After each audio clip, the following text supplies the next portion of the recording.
Hi, my name is Audrey Adams, and I live in Renton, Washington. And I'm doing this video particularly to talk to those in authority positions who are deciding whether or not to add fluoride to public water supplies. And I think there's one issue that is very often overlooked, unknown about, or simply ignored. And that is people who are completely intolerant to fluoride, including in amounts that are added to the public water supply at 0.7 parts per million. My son is one of those people. My son has had many years of extraordinary pain before I discovered that he was reacting to fluoridation chemicals in the water. That period of time leaves me with a lot of guilt. I should have been able to figure it out sooner, but he suffered until he was 14 years old.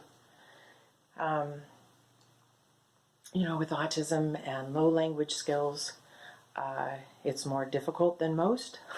Nonetheless, I find that people who have no problems with communication and language also have a difficult time recognizing that fluoride might be part of their problem. So a friend of mine who also has actually two with autism down in Beaverton, Oregon, had suggested that I take him off of the fluoridated water. And I kind of thought that was kind of a crazy thought, but I was willing to try anything, and I did. And there was a profound change in his pain level and thus his behavior just in 3 days. It was quite shocking to me. I didn't think that that was possible.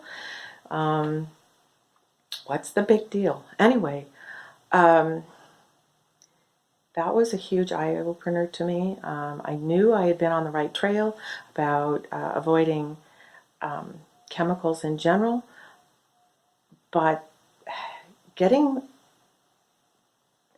being poisoned with chemicals in water was not something that I had personally ever thought of.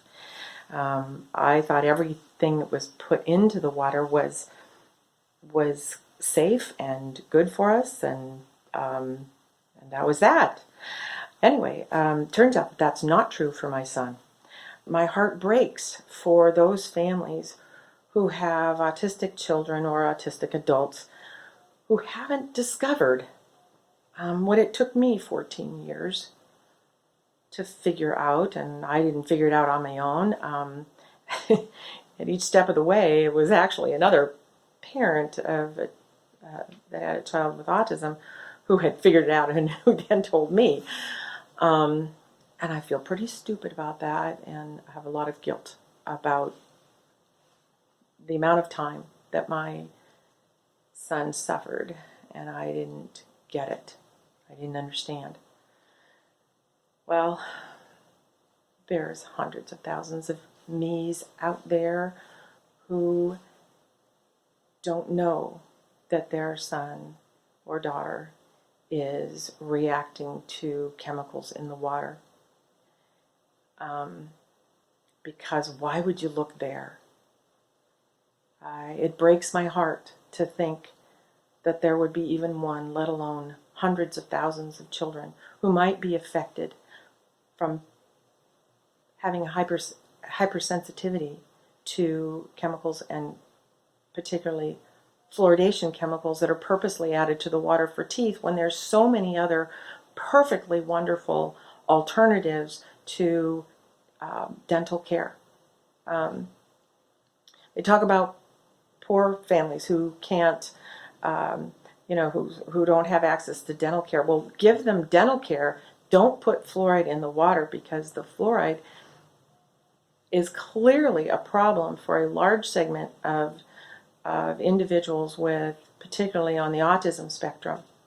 And there hasn't been enough science to show that it's safe to these individuals. It certainly isn't safe for my son.